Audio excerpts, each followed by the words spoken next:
Welcome to the Transform Your Mind to Transform Your Life radio hour and podcast.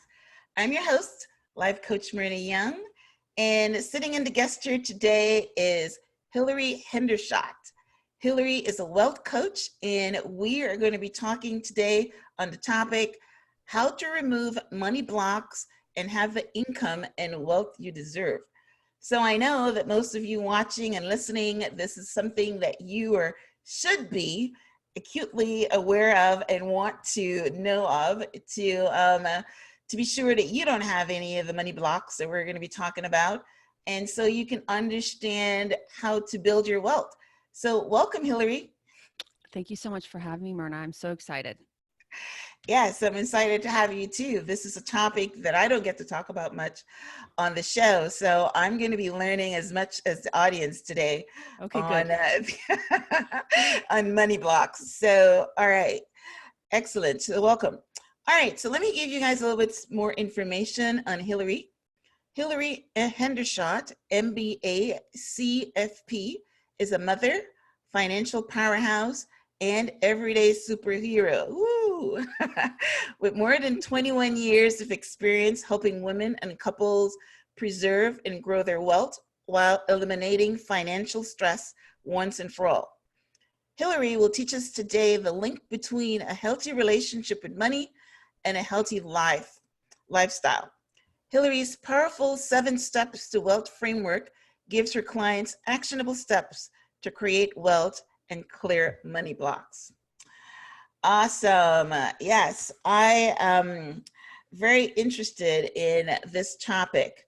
So as a wealth coach, Hilary, I see from your bio, I didn't read it all, but that you were once 600,000 in debt, and now you have a 7-figure network. Can you share with our listeners and those watching on YouTube your journey from debt to success? Yeah, I can. So my bachelor's degree is in economics, and I used to tutor the math portion of the SAT. So you could say I have a head for numbers. And That's good. even though, and yet I found myself in my late 20s with multiple tens of thousands of dollars of credit card debt. I had $420,000 in mortgage debt on a condo that in San Jose, California went from $430,000 of appraised value to just $190,000 of appraised value. So I had Wow. That must be, is that the 2006, 2008 drop in exactly. market? Exactly. Right. Okay. Exactly. So I had massive uncollateralized debt. I had $72,000 in tuition debt. I was the kind of person who would spend money before it came in. I was a massive overspender. And I noted, when you, Myrna, asked to book this interview, you said that you had recently heard the term money blocks for the first time and you got Yes. interested in it. Yeah. Yes. I had not heard about money blocks at this time. You're However, kidding me. and there was one day I pulled my leased BMW into the gas station and I put my credit card into the machine to get gas, and my credit card was declined. And I tried another card, it's declined, another card, it's declined. At that point, my credit cards are maxed out. No one will give me any more credit card room, right? And my bank accounts were empty. I had already emptied my 401k, my Roth IRA. I had spent all this good money chasing after bad, trying to dig myself out of this hole, because as my income was declining in 2008, so was my debt was increasing, right? And pretty soon I was not able to keep up with my spending habit. So I literally couldn't even put a tank of gas in my beautiful convertible BMW that day. Okay. Wow. So I'm walking That's an home. image. Right. Oh, it was painful. I was humiliated, embarrassed, ashamed. I thought, here, my parents worked so hard to get me an undergraduate degree with no debt, and look what I've done with it, right? And I thought, wow, I'm really sort of like a drag on society today. This is not how my life was supposed to turn out. And so I'm talking to myself on the walk home, and I said, okay, Hilary, you're smart, you have good intentions, you just have bad results. So what is the root of what's going on here? And I look around me at my friends and colleagues who have the same opportunity set in front of them, and yet they're building wealth and I'm building debt. And I said, what's the difference? Yeah. What's the difference between me and them? Well, it's obviously behavior. So Right. where I need to go to work is on my psychology. And that was intuitive to me when I really thought about it. So I decided to become an expert on money psychology. I really made a decision that day. I said, okay, I'm not willing to have a life like this. This just isn't how this is going to go for me. So I said, I'm going to become an expert on money psychology. So I started reading about neuroplasticity, the science of the changing of the brain. Right? It's intuitive to you that your brain can change. So there's things that, for example, mindsets you had when you were younger that you don't feel that way about anymore, or habits that you've adopted in order to be more successful or have a certain area of your life work better. And that you've engaged neuroplasticity to do that. And for some people, sometimes in some areas, we get to thinking that we're stuck with a certain mindset or way of thinking or being, and we're just not. But we can engage neuroplasticity to change our brain. And what I learned that the neuropsychologists already know is that our life, especially in some areas, is so much a function of linguistics, of the words that we use to describe things. Right. It's true. Yeah. Right. And so when I was young, my mom, and I wasn't privy to her savings habits, as is her prerogative, but she was a good saver on a medium income. And so there were lots of things she wouldn't buy. And so for me, because all I cared about was the brand name jeans and the shoes, right? For me, there was never enough money. So I said, there's never enough money. And that was true. Now, there's never enough money is a very common money script. I trademarked this term, money operating system, just like your computer has an operating system. And that sort of is another way for that, the money blockage, because that's what this person was talking about. Right. Okay. All right. Exactly. So you have a money operating system that you came up with. Your child mind figured out something, or some adult said something to you about money. Money doesn't grow on trees. You have to work hard for money. Money is the root of all evil, whatever it is.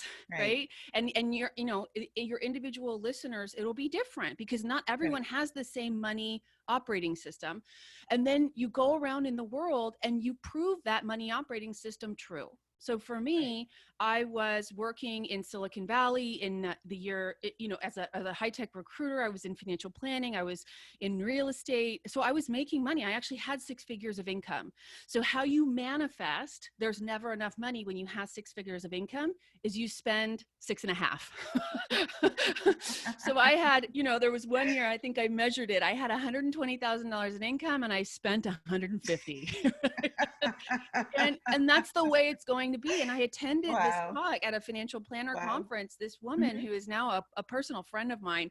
And it was the first time I had heard anyone talk about money blocks or money psychology. And she said, she used the term overspender. And I had never heard that term before, but I knew when I heard it that I was one. Okay. And the other way you can manifest there's never enough money is by being an under earner. And so there are some of you listening for whom you just can't seem to earn what you're worth in the marketplace. So they actually sabotage it. They pick the jobs that are under earning.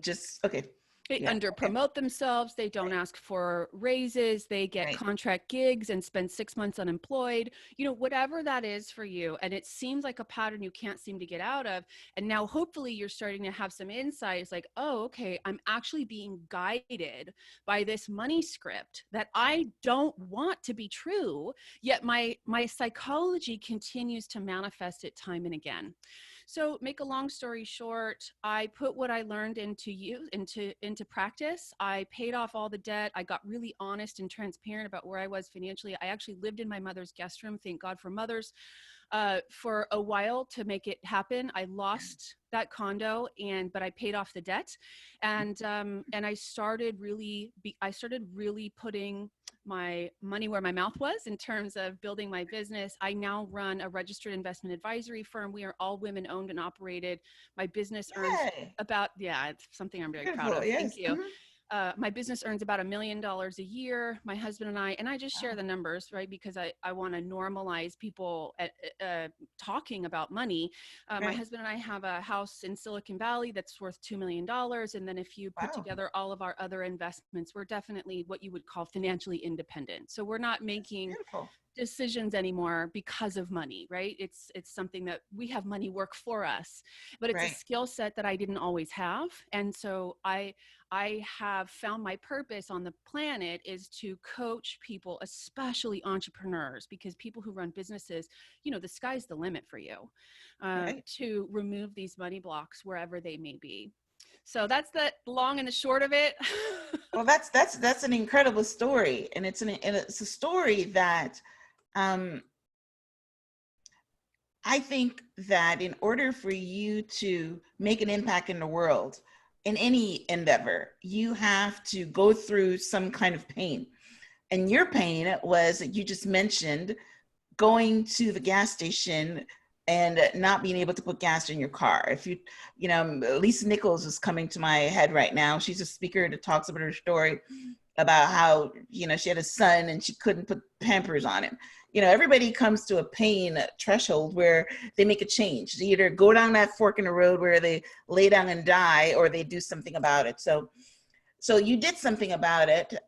So I want to have two questions here, but the first question I want to ask you is, how did you change your money mindset? Did you go to a psychologist? Did you just recognize what the failure point was and did it on your own, or how did you change? Yeah. So for myself, I let's see. The net of it is that I did it for myself. I figured it out. Okay. And All I sort of put myself in money boot camp, like between you and me and all the people listening. I didn't Okay. buy a cup of coffee in a coffee shop for 2 years, Okay. All right. So I was in boot camp Okay. and I was And then of pacing course you moved exhausted. in with your mom, so that was Yeah. right. Okay. Embarrassing. Try dating when you're 30 years old and you live with your mom. And what I've learned is that if you engage the psychology of your money at the same time as you impact the logistics of your money, this actually accelerates the transformation process. So standing on the other side of the transformation, looking back, I was able to create a model and a system so that what I did is repeatable for other people. So I've Okay. coached people on this. Right. Right. And I think the linchpin is because people don't realize that insights are sort of useless. Like having an insight about yourself, if you don't ever say new things or do new things because of it, it just Right. disappears. It's like useful information, but it never has an impact. So you need That's an true, because environment. they say that everybody has knowledge, but knowledge doesn't become power unless you use that knowledge. So That's yeah, exactly you right. could have made that insight, but you weren't willing to do the work. So you Yeah. were willing to do the work, and that's why you changed. Yeah. Right. Well, I Okay. got very conscious about what I was saying about money. I mean, just as an example, I myself and anyone I coach, the first thing we do is say, are no longer allowed to say, I can't afford that. Mhm. Those words are not allowed to come out of your mouth. You either say, oh, great, let me see how I can work that out. Or, Yeah. I don't value that and I'm not going to put it in my spending plan. Yeah. Right? Yeah. It's Actually empowered that's language very about powerful. money. Yeah. Yeah, that's very powerful. So let's talk about the money mindset block right now, before we talk about your steps. And the reason that that resonated with me is because, you know, my audience might be, you know, a lot of times they're people that came from the poverty, Sure. you know, situation. And we as a people, African American people, are predisposed to overspending. So you know, we want the nice things, and we want, you know, the designer shoes, and you know, you look at somebody, and I was talking to this guy one day, and he was wearing these nice running shoes, and he said they were Kanye West shoes, they're $400, and I'm thinking, you know, the mindset that you need to spend all this money. Sometimes you don't have it on nice things and all that. So as a coach, I know you made the connection between your mother saying there's not enough money for that. Like this coach that I was listening to was talking about all the ones that you just said. Money doesn't grow in trees. Money's the root of all evil.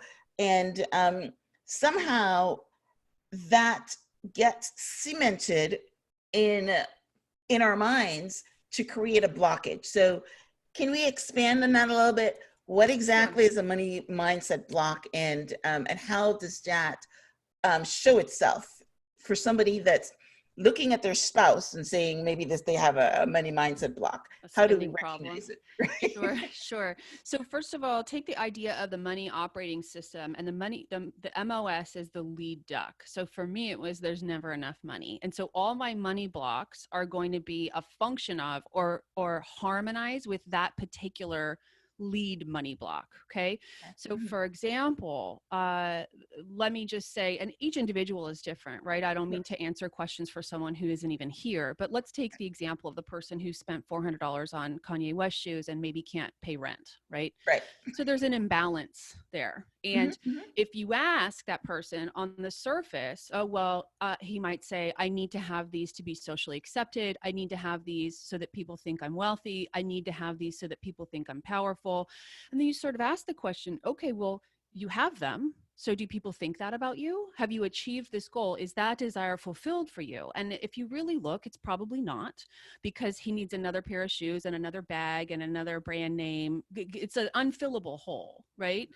And if you can reposition in your mind, like if you're really tired of your money going the way that it's going, if you're sort of fed up and a little bit disgusted with the fact that, you know, you're a smart, capable, educated, well-intentioned person and money isn't working for you in your life, if you can reposition that desire to spend $400 on shoes in order to get social approval as the destructive behavior that is the linchpin between you and what you want with money, you can actually alter the experience of spending money. So I used to get high. I mean, spending money. I loved it. Like retail therapy is a thing, right? And when I would send money to my savings account to Charles Schwab, I actually felt really disappointed.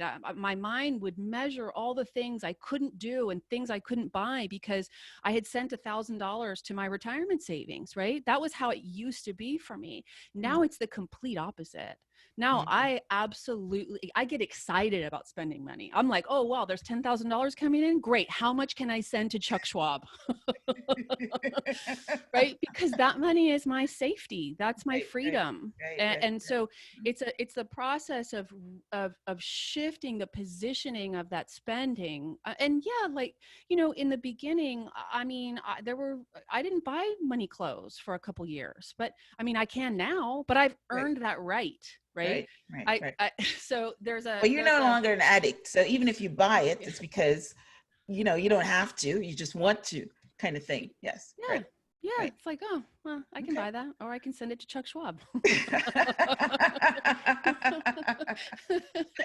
That's awesome. That's a good explanation. I love that. I love that. So yeah. I mean, I think I look at that, and I've heard a statistic that, you know, African-American women, I just heard it last week. I wish I had written down the details, but tend to spend something like 25% of disposable income on brand name bags. It's true. Right. And so it's the same thing. Right. And shoes. Yes. It's the same thing. Yes. If you can actually start to see that desire to spend that money, which is imbalanced given what you have currently, as the destructive habit that is keeping you broke or poor or without choices, then you can really alter behavior. Yeah. Yeah. I like what you said though. You know, as a coach, you know, we all break things down, and you listed the top ones, why people do things like that. You listed them all, you know, make me more acceptable, more socially acceptable, the fact that somebody might think you're wealthy.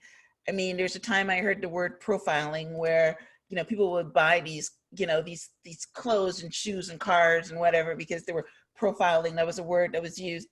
But yeah, but a lot of them wouldn't do what you said unless they're in a coaching situation, or maybe a spouse is telling them, they're saying, well, is it worth it?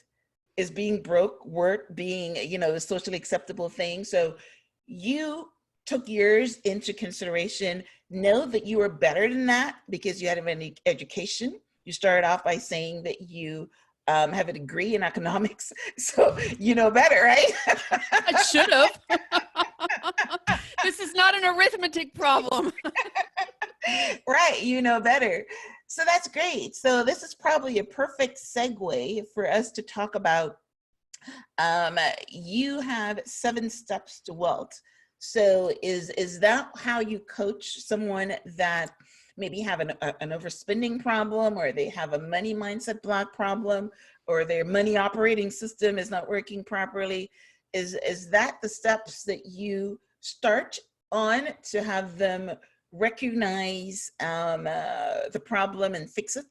I do. And, and I've watched some of your videos, Myrna, so I know that you're a good coach as well. And Thank you. it goes without saying that all effective coaching starts with permission, right? So Right. a person who's being coached, it's a very sacred relationship, coach and Mhm. the participant being coached. And so, that person, first of all, has to be open to change and has to have goals Right. and has to have a place that they want to get that they're not there now. So that really is that's the drawbridge that has to come down first. And then, as I came out of my own financial rock bottom, I looked back and I said, my gosh, if I can make this consumable, if I can make this easy to understand, I can teach it and I can give it away. And I felt like that was a gift that was given to me by my pain and struggle.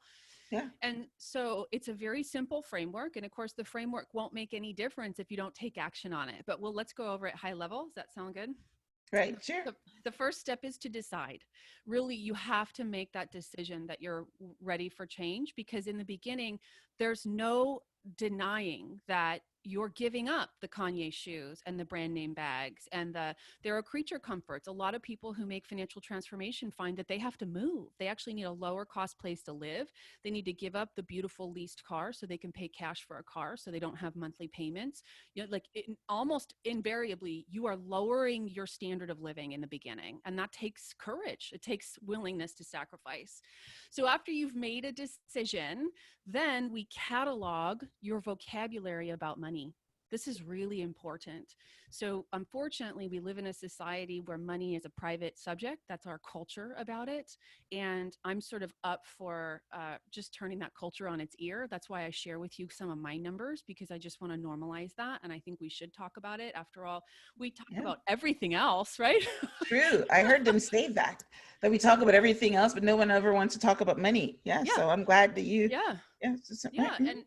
And that way you can find out what your friends doing, what's working, what's not working. You can provide advice or ask for advice if you want it. So we catalog, what do you say to yourself about money? Maybe some people think in pictures about money, or maybe it's just an emotion. You think about spending money and you get excited. You think about saving money and you get sad. Whatever that is, that's all part of it, right? So I have my participants that I coach actually spend a month doing a money conversation log. What do you say to your partner about money? How do you say to your customers about money? For example, if you're a real estate agent and someone wants to pay you a 4% commission instead of a 6% commission, what do you say? What are the actual words that come out of your mouth? Right. Right. Right? That's Mm-hmm. important. Or if you're a person who negotiates on a regular basis, how does that go for you? And so let's get specific about what you say about money. And now we've got a map. We've actually got kind of your money blocks in black and white in front of us. And now we can really start the coaching. Okay. So we've sort of highlighted, we've figured out, we're doing private detective work and figuring out what are your actual money blocks.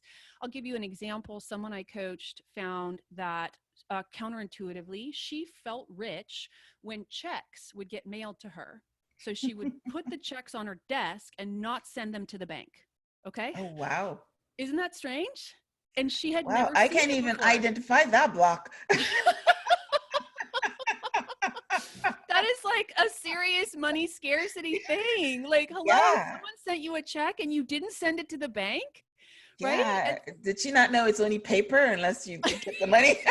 No, but it was completely just something she was blind to until we did the money conversation log, and she saw it. She saw it for what it was. And she's like, oh my God, this is crazy behavior, but no one's ever asked me about my money behavior. So I never thought about it. Wow. Right. Okay. So that's the second step, is speak. And then you have plan. Now we're going to get into the logistics of money. I think that I don't teach budgets. I think budgets are overwhelming and too detailed for most people. I think that people spend a lot of time designing a budget and that they never honor it or live by it because it's too detailed, right? You can't categorize every single expenditure you have. You're a busy Yeah. person with lots of responsibilities, right? So Yeah. instead, I teach a system I call automation. It's sort of like the equivalent of irrigation in your garden. Little hoses bring money to the places where it needs to be. Mm. And by That's paying brilliant. yourself, it Okay. is. It's people love it. People love it. And so, the linchpin of this is having one spending account, but you pay yourself first. You pay your overhead, you save for your short-term goals, maybe your next car, you save for your financial independence first. And then what's left over, you spend. So you spend from one account. And that way, when that account gets to zero, you're not at zero. Your money goals are already Right. funded. So Right. that's plan. And honestly, most people never get through plan because it's very front loaded. It is a lot of work in the beginning, but once you Right. set it up, just like irrigation, it happens every time you turn the hose on, right? Right. So Nice. then we have earn. Obviously, you have to earn money. There are lots of business coaches who focus just on this step. And so people pay a lot of money to figure out how to earn money, and they can't figure out why their money still doesn't work for them. And it's because they don't have these other 6 steps. Okay, so inside the step of earn, obviously you have negotiations, you have positioning yourself with your LinkedIn presence, or how you interview or ask for jobs, or how you run your business. I mean, this is you could spend 3 years on this step, but it's in there. And then once you're earning money, the next step, the 4th step, is ask. Is that the 4th? No, 5. We're at 5 now. We're at Right. 5. Thank you. Right. Right. Mhm.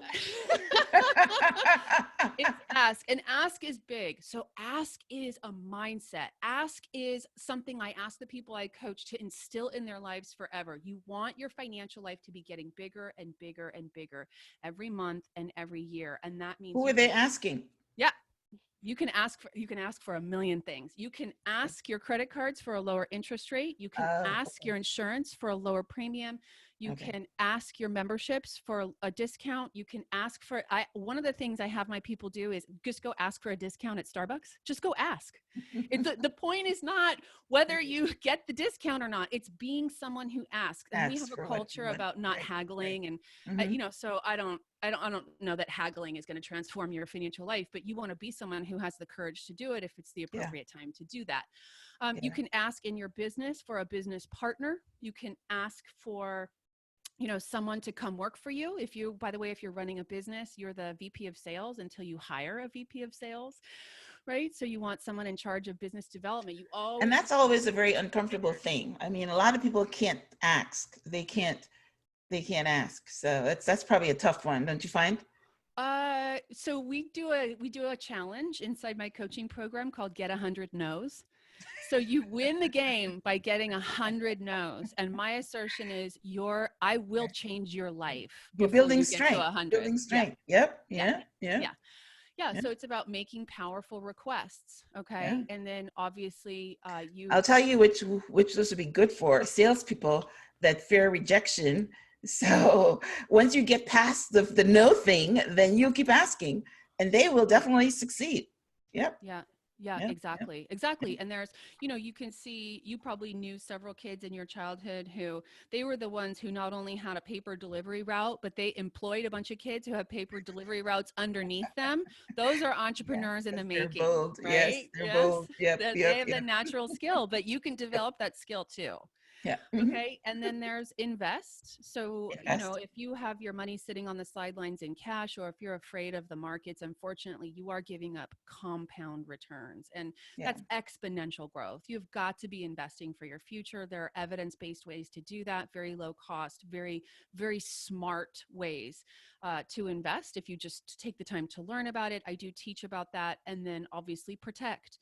So you need to have the right insurances and systems set up around your money so that it doesn't go away. You and I, everyone listening knows someone who has built up a fortune and lost it. And it's Yeah. because they didn't put the right protections in place. And this can be Wow. everything from an umbrella policy to renter's insurance, life insurance, disability policies. But there's also the mindset of protection. So checking in on your transactions every day, looking at what's happening in your bank account and credit cards to make sure you're not the victim of fraud. Those are just some examples of how you build a moat around Yeah. it. most of the people that you talk that the influencers that talk about losing money, it's usually someone stole it from them, or they weren't checking it. Like you said, they have an accountant that they gave total access and then they didn't check on it, or it's rarely the market falling out, the bottom out, that they lost it. It's usually, you're right, they weren't protecting it. So Yeah. wow, Well, those were some good steps. Go ahead. and it's the taking of the steps that will change your life. And so Yes. knowing about it isn't going to make a difference. No, It's actually no. doing it. And so that's why in my programs, we teach the step at the beginning of the month, and then we give you all month to do it, because it takes time. Like, imagine how long it would take to get 100 no's, but how much fun you would have if you were doing it and it felt like a game to you. Yeah. All your steps are life changing. All your stuff is life changing. Let me repeat it for anyone that's missed it. So decide that you're ready for change. I speak to a lot of coaches on this show. And most of them say, when somebody comes into the coaching conversation, they have to be ready, right? Else you're wasting time. If you're not willing to do the work, you've got to be ready. So you decide that you're ready for change. Catalog your vocabulary. What are you telling yourself? And as a life coach, I know that a lot of people do not live in clarity. So you might say that, even me sitting here thinking, okay, what is my vocabulary? I have to go and actually go into meditation in order to figure out what is my vocabulary. So I know that it's, a lot of time people can't do this on their own. That's why they need coaches, right? Automation, now that's a difficult one, so I'm just going to skip by that, but that is where you turn the sprinklers on and you automate it. So imagine money figuratively flowing to all of your goals every month. It's magic. I know, right? But you're going to have to teach them that. So yeah, I wasn't able to grasp that. So of course. So earn money. Yes. I love that step, earn money, get a promotion, start a business on the side or something, earn money. Ask. That's a powerful one, because I know that a lot of people fear rejection. They don't even want to ask a girl out or a guy out, or ask for a raise, or, just ask for the sale. That's one of the, the fundamental things. I used to be a salesperson before I became a coach. And I will tell you that most people don't ask for the sale. And because they're afraid of saying no, and then invest and protect or last two.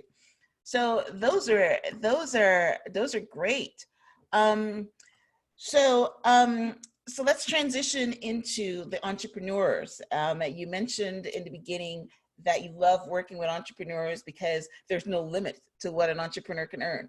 And that's one of the things one of the reasons I became a salesperson, because they're saying that what I loved about being a salesperson is because there's no limit to what you can earn, right? I hate going to the jobs where you're going to get $500 a week.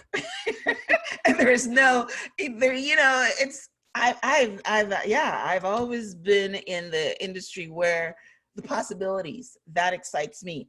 So yeah, let's talk about how does the money blocks, or the money language as you're calling it, and these 7 steps help entrepreneurs differently from maybe, somebody that's working, for a paycheck. Well, let me give you an example from some of the folks that I've coached. And I'll just say, if you are a sole proprietor or own a small business, your money in the business is almost literally your money mindset, including all of your current upper limit problems and money blocks. It's like you took all of that and just splat it on the wall, and that's your business, because that's all you know how to create. That's your language created your business, your negotiations, your requests, your offers. That's your business. Okay. So if your financial life isn't working exactly the way that you want it to, if you're working so hard for the money and not having much to show for it, it's okay, because we can alter that. So I'll give you an example, and I don't use their real names, obviously, but Obviously, right. the numbers I share with you are verified by my team and the client. So we meet and agree on the changes that we've made together. So let's give you the example of Danica. Danica came into my program. She was on track to earn $400,000 as a real estate agent. It's a lot of money, but she was also on track to spend 450.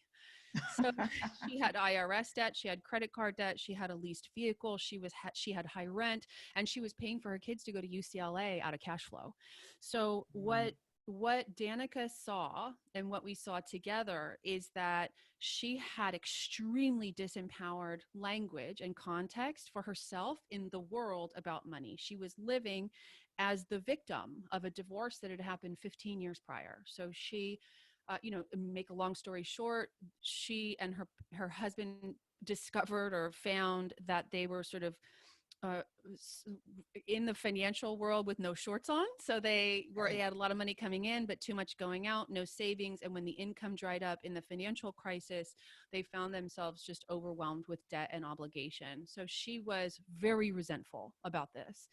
And what she had done is she had taken on responsibility for the 3 kids, and she had found free living situations in Silicon Valley. So imagine she has a 16-year-old son. They are living in the in-law unit on the property of some wealthy friends. And the 16-year-old son is going to high school with the 16-year-old boy who's living in the house. And he's the quarterback of the football team. Right. So my client, Danica, is left with that it's her fault that her kids must have these massive psychological scars, right? That she owes them because they were essentially homeless for their whole high school years, junior high and high school. They lived for free with friends. So she's got guilt, right? She was going to spend her life making up for it. Right. And so what she saw and what she finally admitted to herself was that she was creating a vicious cycle, that as much as she was giving them more money than she could afford to give them, she also wasn't taking care of herself, that she was creating a situation where the minute she stopped earning money, she was going to be in trouble and they were going to have to take care of her, therefore perpetuating the cycle. Right. Well, she's also a real estate agent, so there's no guarantees. Exactly. She doesn't have any base, right? No, right, exactly. And so she got okay with what she saw was, and this is a major thinking shift that a lot of people, especially women, I think have to make, is that you are the only one who's going to bulletproof your financial situation. No one else cares more about your money than you. No one's going to take care of you. Probably not. Right. Maybe a lucky few. But it was Danica's job to take care of Danica financially, to set herself up with cash surrounding her and savings in the future. And so she took on that responsibility. She went to her kids and she said, I've been making up for the wrongs of the past. And they said, Mom, we don't expect this. You did a great job. They're like, we love you. And she went to, everyone in the real estate community knew about her divorce. And so everyone felt like she was someone who needed to be taken care of. And I said, Danica, as long as you are the Phoenix rising, you have never risen. You will never be risen. You will always be this victim who people feel sorry for. And does a victim that people feel sorry for have financial independence? No, they don't. And she saw that her narrative about herself was costing her the financial life that she wanted. So now everyone who's listening won't necessarily relate to this kind of high drama situation, but I think you can take what you're hearing about Danica and personalize it for yourself. She went to her friends and colleagues and said, okay, I'm no longer that person. Thank you for caring about me. Thank you for taking care of me. But I am now going to right size my financial life, and I will succeed. Like, I intend to produce financial independence. And she said almost the minute she started having these conversations, she did it with her sales manager and 2 of her best friends. She said that week, 5 listings came in. Right. Nice. So every year since I've worked with her, she's made over $900,000 a year. Okay. She's increasing her net worth by $300,000 a year. And I know those numbers sound insane to people who aren't in Silicon Valley, but you have to understand how expensive houses are here, right? Yeah, I know. Right. And now Yeah. when I see Danica, she says she keeps $100 bills in her glove compartment and like it's stuffed in her purse. She says, Hilary, I surround myself with cash. Money. She Yeah. said, I'm a Yeah. money magnet, right? She's Yeah. very Yeah. conscious about the things she says about herself and money. And Yeah. she's a completely different person, right? So for each person, where we go to work on your money blocks is going to be different. For some, you'll find that your money blocks are operationally systematized in your business processes. So you're either undercharging for your products or services, or you're not spending enough effort getting prospects into the funnel, or whatever it is. There's some Mhm. part of the process that's broken for you. Right. Okay, so that's where we go to work. Does that answer your question, Myrna? Yeah, that is great. You answered a question actually in like your first sentence Oh, when you said that. well, I talked a long time for nothing then. But then you just explained it. But you said, but it's very true. You know, one of my most famous sayings as a coach is, and not even for your business, for you can, if you can have a business where you're an entrepreneur and you have a business, but we're still the CEOs of our own life. And one of the things that I always say to people is that you are the lid. Your personal growth, what you think, how you go about your life, you are the lid. So basically what you just said in a broader way is that our mindsets is the lid for a business. If you don't think expansion, if you afraid to ask for the sale, if you don't, whatever, it's all you, unless you hire somebody that is Right. different. But yeah, so I understand what and using real estate is it was a good one, because you're not looking at a corporation that has 1,000 employees or something. You're looking at Exactly. an entrepreneur that is working for herself. So that was a good that was a good explanation to understand how our money blocks affects entrepreneurs. Because yeah, I mean, this person wasn't making 100,000 a check. She went from 400 to 900,000, because, and she can go to 2 million. You know what I mean? There's no limit on what she can do. So that's one of the reasons I love entrepreneurship and sales, because there's no limit. So as we try to wrap up, can you tell our listeners about? I know before we recorded, you mentioned that you have a training a training class or a webinar or something happening on October the 8th. You want to tell our listeners about that, what I you're do. offering, and how they can get in touch with you for any kind of your coaching programs? Yeah, that would be great. Thank you so much. And the training is called 8 Ways Business Owners Can Transform Revenue into Personal Wealth. And it is an on-demand training. So it's not just October 8th, but it is being taken down. So it's no longer available after October 15th. So you definitely want to go Just a grab week, it, right? grab your link. It really is for entrepreneurs who, and I said this before, but who are really just sick and tired of working so hard for the money and having not much to show for it. So I want to show you how to climb out of that trap.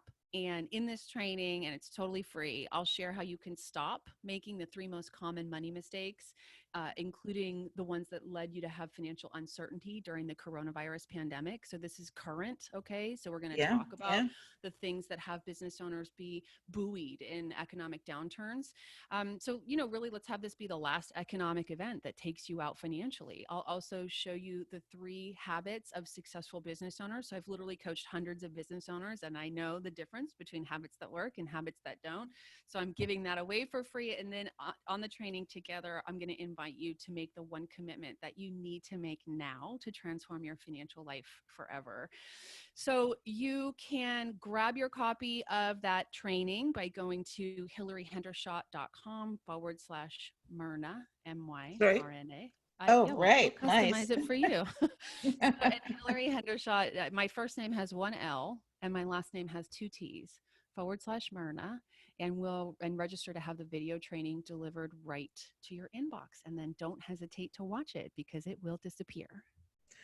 Yeah, well, listen, anybody listening and watching us knows that you have great content. I mean, I'm blown away by the things that you have accomplished and your 7 steps. So I definitely, I might even take that, I'm an entrepreneur. I need to learn about money. So I'll go on there myself and take your webinar. All right. So somebody that's listening or watching on YouTube might not have gotten that website properly, but this will be your incentive to head over to my website, which is the show page. On the show page, you will have a transcript of my conversation with Hilary, and you would also get the links to the webinar and her website on there. So, and that is blog.myhelps.us. A little easier than her last name. I have to spell my name at least 10 I know, right?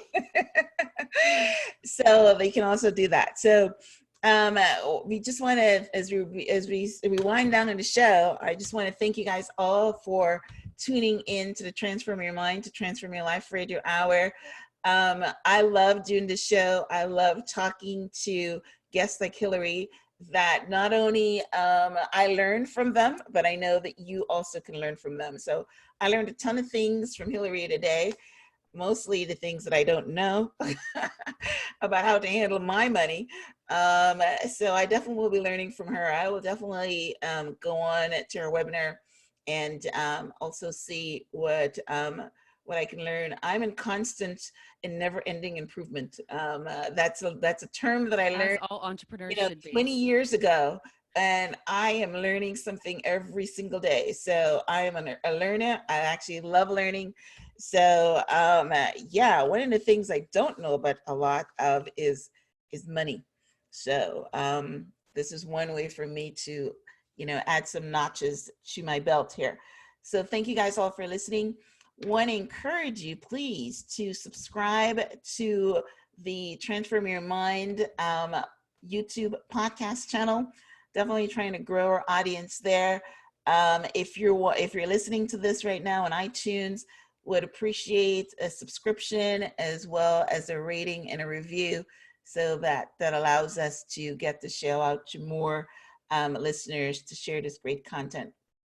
I'm trying to change your mindset all around the world. And one of the things that I want to do is to, let you guys know that how you start off in life is not where you end up. And wealth management is one of the notches of that. Learning not to overspend, learning how to improve by generations, and leaving a legacy for your kids. So that's all part of why I do this show. So I want to thank Hilary again for coming on and sharing her knowledge on money, wealth, money mindset, your money operating system, and her 7 steps to creating and protecting your wealth. All right. Also want to invite you guys to join my Facebook group called Life Coach. And, it's a private group, but, just send me an invite and I will, approve the request. And it's a group that has hundreds of life coaches, and we all give inspiration every day. So, in the middle of the week, when you're looking for some inspiration, then you head on to the life coaching group. All right, Hilary, I've started asking my guests one question at the end of the show. And so the question I have for you today is, how can our listeners transform their money mindset today? Well, I think they should check out my training, 8 Ways Business Owners Could Transform Revenues into Personal Wealth. It really is individualized for every person. You do that private detective work to figure out where your money blocks are affecting you, and then you can go to work really altering your mindset. It's a fun process and a very profitable one if you do it right. Yes. All right. Well, listen. Thank you guys all for tuning in to the Transform Your Mind radio show and podcast. I love each and every one of you. So until next time, namaste.